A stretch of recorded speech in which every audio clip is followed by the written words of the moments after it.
The 1920s were known as a return to normalcy in the United States, but they were anything but a return to the status quo. The post-war era brought significant changes to the country. These changes were felt in all walks of life and impacted millions of Americans. This decade signified the beginning of modern America with dynamic changes that helped to mold American character, celebrate American diversity, and stimulate American culture. One of these events that brought significant change to the American country was the Palmer Raids. The Palmer Raids occurred between the First World War and the 1920s. It was mainly due to the fall of Russia during the Bolshevik Revolution. After the revolution, Russia was changed into a communist country. The Red Scare in America occurred shortly after the Bolshevik Revolution. As one person puts it, Mary B. Levin wrote that a nationwide anti-radical hysteria provoked by a mounting fear and anxiety that a Bolshevik revolution in America was imminent, thus led to the Palmer Raids. The Palmer Raids were a series of controversial raids by the U.S. Justice and Immigration Department from 1918 to 1921 on the radical left in the United States. And the Palmer Raids, onslaught against civil liberty, marked the height of a governmental campaign began in 1919 to fight a perceived red menace that many believed to be a threat to American democracy. After the war, rapid and haphazardly demobilized brought inflation and unemployment. A shockwave of strikes, steel workers, coal miners, Boston policemen, and general strike in Seattle began. Organized laborers used termination of hostilities to push for wages, as it has done before the war. On April 1919, 36 governmental officials, including Supreme Court Justice Oliver Wendell Holmes and Attorney General Palmer, received Mayday bombs for the mail. After the series of bomb attacks on court buildings, police stations, churches, and homes tied to violent immigration anarchist groups, the government intervened. In fall of 1919, the federal government launched a crusade to halt what was believed to be a concerted communist plot to destroy the United States. Palmer, who led this crusade against domestic radicalism, had been a staunch defender of individual rights in his earlier months as Attorney General, but the receipt of a mail bomb in his presidential aspiration had prompted a political metamorphosis. Another man named Mr. J. Edgar Hoover was put in charge of a new division of the Justice Department Bureau of Investigation, the General Intelligence Division, in 1919. Hoover's division had collected 150,000 names in a rapidly expanding database.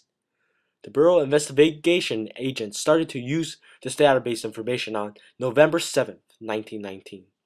These agents used the Espionage Act of 1917 and the Sedition Act of 1918 to make a series of well-publicized raids.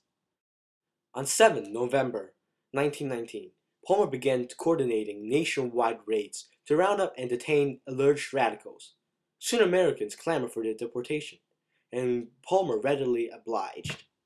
Palmer and his agents were accused of using various controversial methods of obtaining intelligence and collecting evidence on radicals, including harsh interrogation methods, informers, and wiretaps. He also used Americans' fear of radicals to destroy the industrial workers of the world, a militant industrial union whose mission was to end capitalist exploitation of workers. Palmer's goal was to drive out these troublemakers of American soil by jailing and deporting them.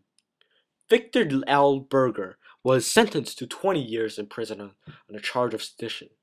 An army transport with 249 aliens on board set sail for Finland, where they were sent by rail to the Soviet Union. The radical anarchist Luigi Galliani and 8 of his people were deported in June of 1919, 3 weeks after the June 2 wave of bombing. In December 1919, Palmer's agents gathered 249 radicals of Russian origin, including well-known radical leaders such as Emma Goldman and Alexander Berkman, and placed them on a ship bound for the Soviet Union. In January 1920, another 6,000 were arrested, mostly members of the Industrial Worker of the World Union. During one of the raids, more than 4,000 radicals were rounded up in a single night. All foreign aliens caught were deported under the provision of the Anarchist Act. During January 1920, Palmer and Hoover had organized the largest mass arrest in U.S. history, rounding up at least 10,000 individuals. By the late 1920s, the Red Scare waned as Americans turned away from the wound of war to the calms of peace. As the bombings, Palmer raids, and immigrant deportations subsided, many Americans realized that the warning of a radical Bolshevik threat had been greatly exaggerated.